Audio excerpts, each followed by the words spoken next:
नोरमा group, जो सोचता है वो करता है। आपके अपने सपनों का आशियाना।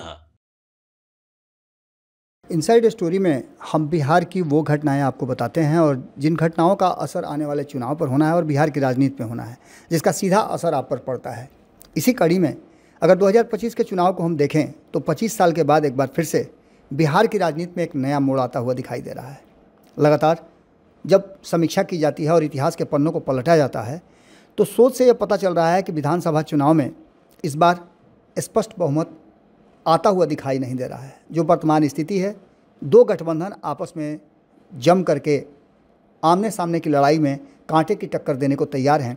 तो वहीं दूसरी तरफ आपको बता दें कि जो वर्तमान स्थिति बनी है उसमें सर्वे रिपोर्ट भी इसी बात की तरफ इशारा करते हैं कि एक बार फिर से बिहार में ये चुनाव कुछ नई कहानी रचेगा। इनसाइड स्टोरी में आज हम आपको ये बताने के लिए आए हैं कि आखिरकार 2000 में नीतीश कुमार को क्यों देना पड़ा था इस्तीफा और 25 साल के बाद ये इतिहास क्या रिपीट होगा। 2000 में बिहार की राजनीति में अस्थिरता थी और नीतीश कुमार को अटल बिहारी वाजपेयी की सरकार ने या अटल बिहारी वाजपेयी ने समर्थन से मुख्यमंत्री बनाने के लिए बिहार में भेजा था। हालांकि उनकी सरकार लंबे समय तक नहीं चली और बहुमत का जुगाड़ करने में वो पिछड़ गए। नीतीश कुमार 3 मार्च 2000 को मुख्यमंत्री बने, लेकिन 10 मार्च 2000 को उन्होंने इस्तीफा दे दिया था। उन्हें इस बात का एहसास हो गया था कि आंकड़े उनके पक्ष में नहीं हैं। इसको लेकर के अब इस पूरी कहानी को लेकर जो वर्तमान परिस्थिति उस समय 2000 में थी, तब संयुक्त बिहार और झारखंड था। झारखंड का बंटवारा नहीं हुआ था और 325 सदस्यों वाली विधानसभा हुआ करती थी, जिसमें बहुमत के लिए 163 अंकों की ज़रूरत थी और 163 सीट जुटाने में असफल हो गए नीतीश कुमार। एनडीए गठबंधन, जिसके पास 151 सीटें थी और उसे लगभग 12 सीटों की ज़रूरत थी, जिसका जुगाड़ वो नहीं कर पाए थे। तो वहीं लालू प्रसाद के पास 159 विधायक थे और उन्हें भी ज़रूरत थी 4 विधायकों की। उनको लेकर के भी बार बार ये बात कही जा रही थी कि उनसे भी ये मुश्किल हो जाएगी, लेकिन अंततः लालू प्रसाद राबड़ी देवी को मुख्यमंत्री की कुर्सी पर बिठाने में कामयाब हो गए और 7 दिन पर नीतीश कुमार ने मुख्यमंत्री की कुर्सी से इस्तीफा दे दिया था। यह घटना बिहार की राजनीति में अस्थिरता को दर्शाती है और इसके बाद राबड़ी देवी फिर से मुख्यमंत्री बन जाती हैं। नीतीश कुमार 2000 में बिहार के मुख्यमंत्री के रूप में उनके संक्षिप्त कार्यकाल और इस्तीफे की घटना बिहार की राजनीति के इतिहास में एक महत्वपूर्ण पड़ाव बन गया और यहाँ से नीतीश कुमार की एक नई कहानी और नई यात्रा की शुरुआत होती है। यह वो पहला समय था जो नीतीश कुमार मुख्यमंत्री की कुर्सी पर बैठे थे और उसके बाद 9 बार अब तक मुख्यमंत्री की कुर्सी का शपथ वो ले चुके हैं। 10वीं बार के लिए वो तैयारी शुरू कर चुके हैं और इस तैयारी में बार बार 2000 और 2005 याद दिलाया जा रहा है। आपको बता दें कि विस्तृत विश्लेषण से ये पता चलता है कि राजनीतिक परिस्थितियां, विधानसभा की संरचना और इसके परिणाम सब कुछ कहीं ना कहीं इस बात की तरफ इशारा कर रहे हैं कि जिस तरह से 3 धुरियां बन गई हैं और छोटे छोटे जो जातीय दल सामने नज़र आ गए हैं, उन्होंने मुश्किल कर दिया है सत्ता तक पहुंचने का जो रास्ता है उसको। 2000 की शुरुआत में बिहार में राजनीतिक अस्थिरता का माहौल था और उस समय राज्य में कोई स्पष्ट बहुमत वाली सरकार नहीं बन पा रही थी। लोगों के बीच भी असमंजस की स्थिति थी। कोई पूरी तरह से लालू प्रसाद से दूर नहीं हो पाया था। हालांकि लालू प्रसाद के जगह पर राबड़ी देवी मुख्यमंत्री की कुर्सी पर बैठी हुई थी और इसके बाद लगातार आंकड़ों का खेल शुरू हो गया। विधानसभा की स्थिति और बहुमत का अभाव, बिहार विधानसभा में उस समय 324 सदस्यों वाले जो विधानसभा थे उसमें 163 अंकों की ज़रूरत थी, जिसकी चर्चा हम पहले भी कर चुके हैं, जिसमें एनडीए गठबंधन को 51 और जो राष्ट्रीय जनता दल के साथ शामिल दल थे उनको 159 सीटें मिली थी। अंततः नीतीश कुमार साइड हो गए और लालू प्रसाद ने बहुमत का जुगाड़ कर लिया। नीतीश कुमार के 7 दिन के इस्तीफे के बाद एक बार फिर से राबड़ी देवी 11 मार्च 2000 को 6 मार्च 2005 तक सरकार ये चली और यह समयावधि बिहार में लालू प्रसाद के प्रभाव को दर्शाती है, जिसका गठबंधन पर सीधा सीधा असर पड़ा। और इसके बाद नीतीश कुमार को अपनी तैयारी करनी थी, क्योंकि नीतीश कुमार को भारतीय जनता पार्टी ने बिहार भेजा था और उसमें वो असफल रहे थे।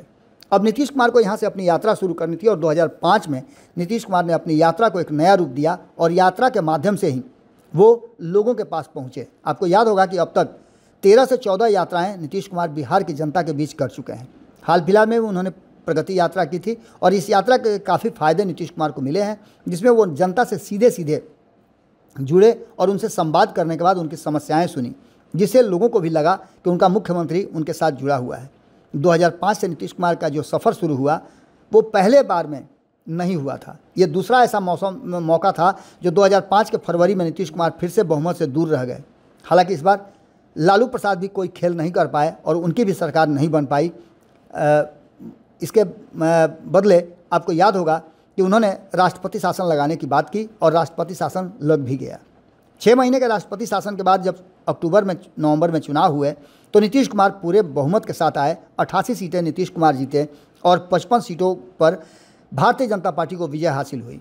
ये दोनों मिलकर के सरकार चलाना शुरू कर दिए और इसके बाद नीतीश कुमार ने पीछे मुड़ करके नहीं देखा है।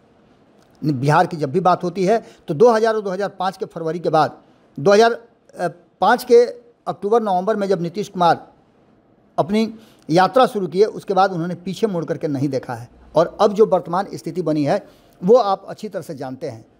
जो वर्तमान स्थिति बनी है उसमें बहुत सारी ऐसी बातें हैं जो कहीं ना कहीं इशारा जरूर कर रही हैं कि नीतीश कुमार अब पूरी तरह से तैयार हो गए हैं और नीतीश कुमार ने बिहार में अपनी जड़ें जमाने के लिए सारा व्यवस्था कर लिया है। लेकिन इन सब के बावजूद जो वोटों का बिखराव हो रहा है और नीतीश कुमार के कोर वोटरों पर सबकी निगाह है वो 2025 के चुनाव को और ज़्यादा कॉम्प्लिकेटेड बना देती है।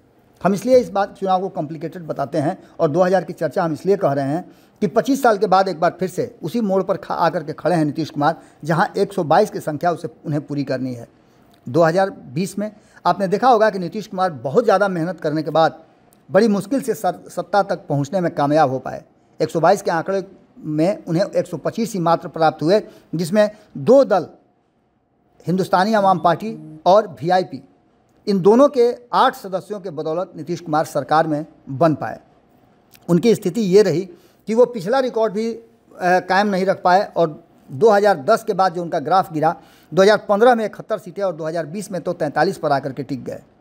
अब जबकि 2025 के चुनाव की तैयारी है और नीतीश कुमार के कंधे पर एनडीए का सारा भार लाद करके और एनडीए गठबंधन के सभी घटक दल चाहते हैं कि नीतीश कुमार की अगुवाई में चुनाव लड़ा जाए, तो यहाँ नीतीश कुमार की भी अग्नि परीक्षा होनी है।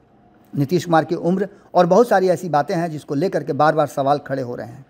इसके साथ साथ जिस तरह से नीतीश कुमार के 2 धुर विरोधी प्रशांत किशोर और आरसीपी सिंह एक साथ हो गए हैं और उन्होंने एक नया गठजोड़ भी बना लिया है, जिसमें लौकुश समीकरण में सेंधमारी करने की कोशिश एक तरफ जहाँ की जा रही है आरसीपी सिंह के द्वारा, तो दूसरी तरफ आज ही आपने देखा होगा कि सुभाष कुशवाहा को उन्होंने संगठन का प्रभार दे दिया है और उन्हें स्टेट का संगठन मंत्री बनाया गया है। इसके अलावा आपने देखा होगा कि जिस तरह से उदय सिंह को पार्टी का कमान दे करके राजपूत समाज के वोटों का अपनी तरफ लाने की कोशिश की जा रही है, तो वहीं ब्राह्मण समाज के वोट का भी प्रशांत किशोर अपनी तरफ लाने का प्रयास कर रहे हैं। मुसलमानों को पहले भी साधने की कोशिश कर चुके हैं, तो वहीं अति पिछड़ा समाज में जिन जातियों को प्रतिनिधित्व नहीं मिला है उन पर उनका विशेष फोकस है और ऐसे जातियों को जिनका अब तक किसी भी तरह से विधानसभा, विधान परिषद या किसी भी सदन में स्थान नहीं मिला है, ऐसी जातियों को एकजुट करके और वो उसे प्रतिनिधित्व देना चाहते हैं। ये सारी परिस्थितियां तो बन ही रही हैं और इन परिस्थितियों के बनने के साथ साथ नीतीश कुमार को लेकर के और कई बातें सामने आ रही हैं। अब इन सभी परिस्थितियों को अगर गंभीरता से देखा जाए और इसकी विवेचना की जाए तो एक बात तो साफ साफ नज़र आ रही है कि आज के इस इनसाइड स्टोरी में सबसे बड़ी बात है कि 2000 के बाद 2025 भी एक ऐसे मोड़ पे आकर खड़ा है जहां कहा जा रहा है कि हंग असेंबली होने की संभावना है। हालांकि 2000 में तो लालू प्रसाद कामयाब हो गए थे। 2020 में भी उन्होंने एक प्रयास किया था जिसमें उन्होंने कई दल के विधायकों को तोड़ने की कोशिश भी की थी। लेकिन अब जो वर्तमान स्थिति बनी है उसमें नीतीश कुमार से सीधे रेस में तेजस्वी यादव, चिराग पासवान, सम्राट चौधरी और प्रशांत किशोर मुकाबला कर रहे हैं।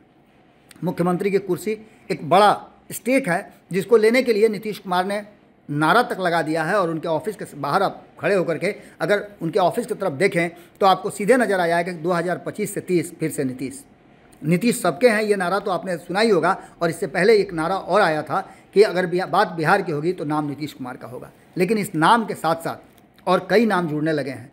तेजस्वी यादव को लेकर के आप उसके ठीक अपोजिट साइड में अगर आ जाते हैं तो आपको सीधे सीधे नज़र आएगा कि जदयू ऑफिस के ठीक सामने थोड़ा सा अगर कॉर्नर पे अगर बाएं हाथ की तरफ आप खड़ा होकर के देखें तो राष्ट्रीय जनता दल का कार्यालय है और वहाँ तेजस्वी यादव के मुख्यमंत्री बनने का सारा आपको लिस्ट मिल जाएगा कि क्यों वो मुख्यमंत्री बनेंगे और क्या उनके पास रास्ते हैं मुख्यमंत्री बनने के। लेकिन ठीक उसके बाद जब आप इन दोनों को छोड़ करके एयरपोर्ट की तरफ जाएंगे तो एक कार्यालय आपको मिलेगा लोक जनशक्ति पार्टी का, जहां चिराग पासवान पोस्टर और बैनर में, इसके साथ साथ डाकबंगला चौराहा से लेकर के आप जितने भी चौराहे हैं उन चौराहों पर एक तस्वीर जरूर देख सकते हैं, एक पोस्टर जरूर देख सकते हैं, जिसमें चिराग पासवान को मुख्यमंत्री के चेहरा के रूप में देखने की उत्सुकता उनके पार्टी के लोगों को और बिहार के लोगों को है। इन सारी बातों के साथ साथ प्रशांत किशोर भी लगातार, चाहे वो शेखपुरा हाउस हो या पाटलिपुत्रा का उनका कैंप कार्यालय, दोनों जगह आपने देखा होगा कि प्रेस कॉन्फ्रेंस के माध्यम से हो या बिहार में भ्रमण करने की एक बार फिर से उन्होंने 140 दिनों का जो अपना टारगेट सेट किया है कि 120 से 40 दिनों में वो पूरे बिहार के हर विधानसभा क्षेत्र में जाएंगे, ये भी उनकी तैयारी शुरू हो चुकी है।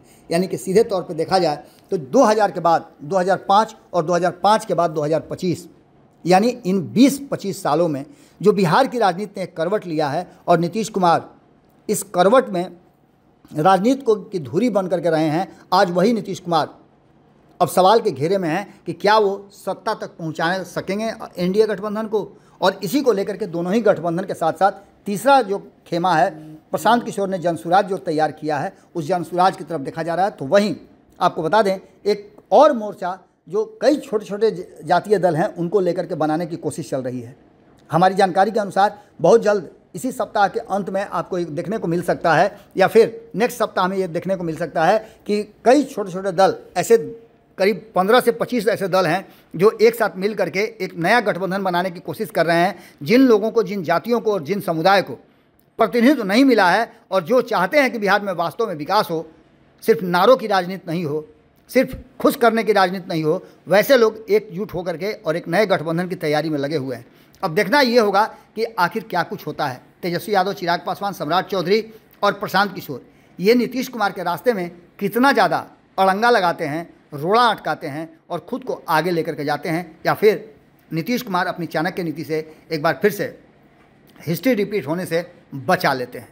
2025 का चुनाव काफ़ी महत्वपूर्ण होने जा रहा है, क्योंकि यहाँ से इस देश की और बिहार की टर्निंग पॉइंट शुरू होगी और आने वाले समय में आज़ाद भारत का 100वां वर्ष भी मनाना है और यहाँ से जो राजनीति शुरू होगी वो 100वें वर्ष तक एक नई दिशा को इंगित करेगी। जुड़े रहिएगा खबरों का सिलसिला लगातार जारी है, वो करता है। अगर ये वीडियो पसंद आई और वह बिहार के राजनीति और बिहारियत से सरोकार रखेनी तो सब्सक्राइब बटन दबा के चैनल के सब्सक्राइब कर ली। ओजे एगो घंटी बा, ओकरा बटन दबा देला से कुल सटीक और मारक खबर रुआ मुफ्त में मिल जाई। अगर रुआ पत्रकारिता के हमनी के नया प्रयोग में सहयोग कर चाहतानी तो ज्वाइन बटन दबा दी। पेटीएम नंबर नोट कर ली 9386816700। धन्यवाद।